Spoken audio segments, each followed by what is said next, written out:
Hola, aquí nuevamente Ankarikay. Voy a hablar un poco más sobre esto de las mancias, ¿sí?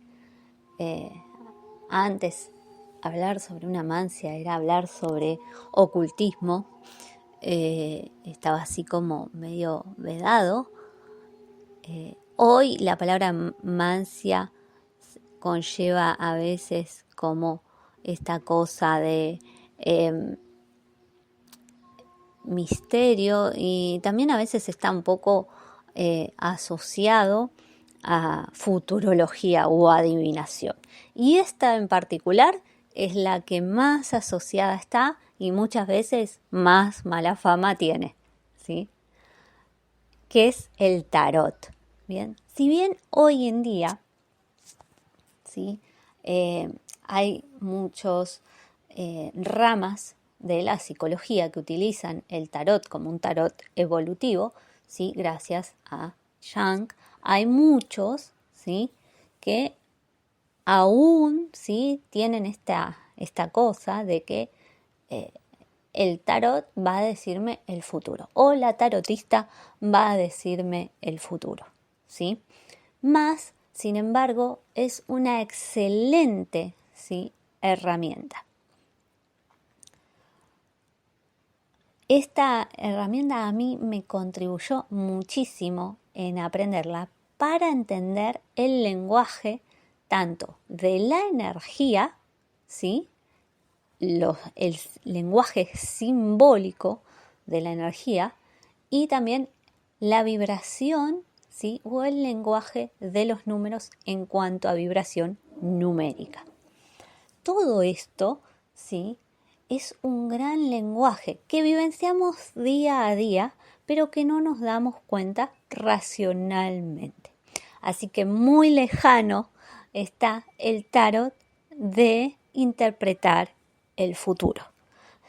Lo que interpreta el tarot es más bien como aprender el idioma o un idioma de la energía. ¿Bien? Y de la vibración. Hoy en día hay muchísima cantidad, ¿sí? de tarots. Yo el que aprendí en un principio y del cual me enamoré y sigo utilizando hoy en día en mis lecturas es el tarot egipcio, del cual, ¿sí? se dice que partieron todos los demás. ¿Sí? Este vino desde el antiguo Egipto y está compuesto, es el único tarot que está compuesto íntegramente por 78 figuras. Bien, a diferencia del Marsella o el marsellés, que es el que más intervenciones a lo largo de la historia ha tenido, no tiene baraja española, ¿sí? En los Marsella generalmente hay 22 figuras, ¿sí? denominadas arquetipos, y luego a partir de la carta 22 en adelante está la común baraja española, obviamente que intervenida, o sea que algunas pueden tener solo la baraja española, ¿sí? que suele ser el Marsella como tradicional, otras pueden tener, además de la baraja española, figuras, ¿bien? Pero estas siempre están acompañadas en un Marsella por la baraja española. ¿Esto qué es que tanto menciono la baraja española? Lo que nosotros conocemos para jugar los argentinos al truco, ¿sí? O al chinchón. ¿Qué quiere decir? Que después de la carta número 22 aparece los naipes comunes. Esto es, aparecen bastos, aparecen espadas, aparecen copas, aparecen oros, las sotas, los caballos, las reinas y los reyes. Bien, de cada uno de esos palos. Esto es un Marsella. Bien, Este es el tarot más difundido. Este tarot ha procedido, ¿sí?, de este que manejo, que es el tarot egipcio, donde dije solo hay 78 figuras. En el egipcio no aparece en ningún momento la baraja española.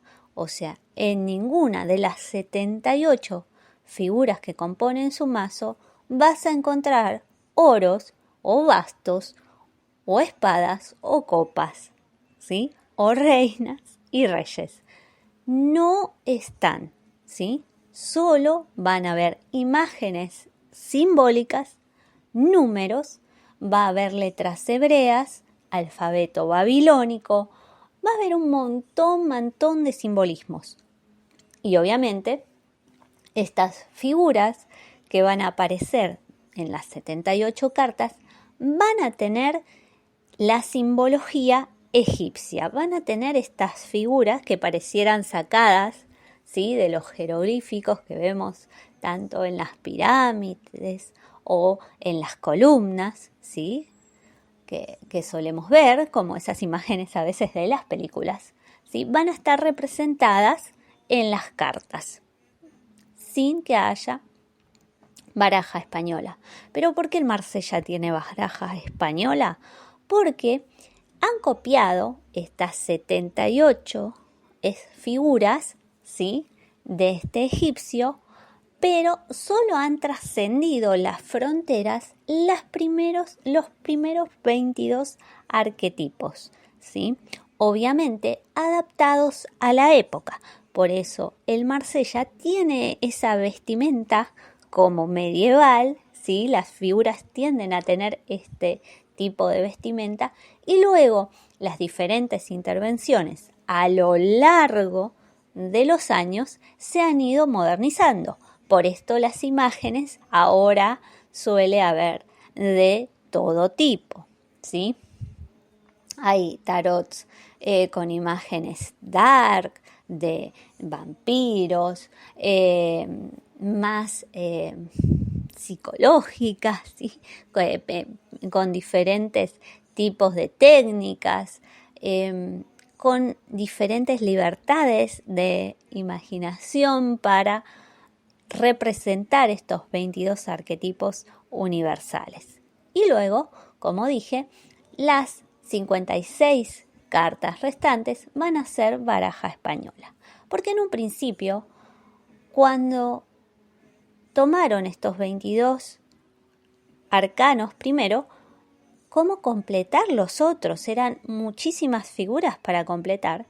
Entonces, lo más común que había en ese momento eran los naipes de juego, ¿sí? Entonces, se empezó a asociar cada naipe de juego con las otras restantes figuras. Esto ha sido trasladado, dice, por los pueblos nómades, y más se dedicaron a este tipo de mancias los gitanos, ¿sí? Por eso iban trascendiendo fronteras, y es gracias a ellos que hoy conocemos esta maravillosa herramienta, ¿sí? A través del tarot, como les dije, uno aprende este lenguaje simbólico, ¿sí? A través de cada imagen de cada carta, aprende esta vibración que tienen los números, los colores, qué representa cada arquetipo, esta figura que me está mostrando, porque esos arquetipos son universales. ¿Esto qué quiere decir? Que esto que me está representando, ¿sí?, lo puede tomar cualquiera. ¿Qué quiere decir? Que este papel, como si fuera un actor, lo puede interpretar cualquiera, ¿sí? Un mago, un emperador, una emperatriz, ¿sí? Arquetípicamente, estos, ¿sí?, estas formas, estas figuras, lo puede representar cualquier persona, ¿sí?, sea un niño o sea un adulto, También algunas figuras que muestran situaciones pueden representar perfectamente situaciones cotidianas. Esta herramienta sirve muchísimo ¿para qué? Para ver nuestra sombra, para ver aquello que no tenemos en claro, ¿sí? Que la está transmitiendo nuestro inconsciente, ¿sí? Que la está gritando muchas veces nuestro inconsciente. Es una gran herramienta para guía, para ver qué paso seguir, qué es lo que tenemos que sanar, qué es lo que nos está diciendo nuestro inconsciente, ¿sí? Que tenemos que prestar atención, ¿sí? Despierta en nosotros, a medida que la vamos aprendiendo, nuestra capacidad de visión, ¿sí? Nos hace indagar en nosotros mismos y nos amplía la mirada, ¿sí? Esta sí es una buenísima herramienta si se tiene miedo a percibir, porque es un paso a paso muy lento, ¿sí? La apertura, ¿sí? Que hoy en día decimos del tercer ojo, ¿no? Esta apertura de visión se va dando paulatinamente y a medida que vamos haciendo eso y vamos aprendiendo y vamos trascendiendo nuestras sombras y nuestros miedos, ¿sí? Vamos a ir también adquiriendo confianza en nuestra propia percepción, en nuestro poder personal. Entonces, este es un camino de aprendizaje, de visión y también es un camino espiritual. El tarot Marsella, para algunos que lo enseñan, que hoy en día lo están enseñando mucho más completo, en el sentido que ya le dan una visión mucho más analítica, mucho más que va abocada a el desarrollo personal, por así decirlo, ¿sí? Sirve para esto, ¿no? Para vernos de una manera diferente, más consciente. Y el tarot egipcio es en sí un camino espiritual, es en sí un camino de evolución.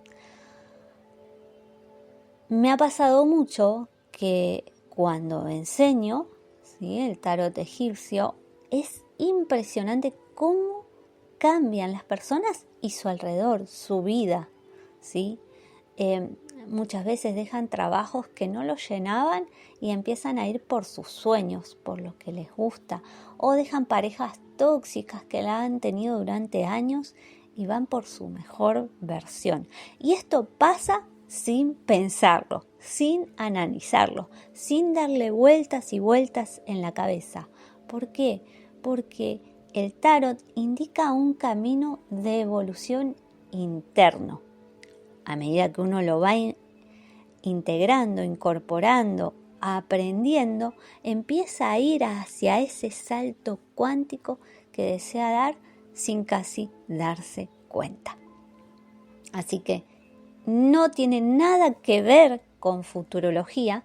El tarot es un camino de evolución, de aprendizaje para aprender a leer simbólicamente aquello que la realidad tangible supuestamente nos muestra.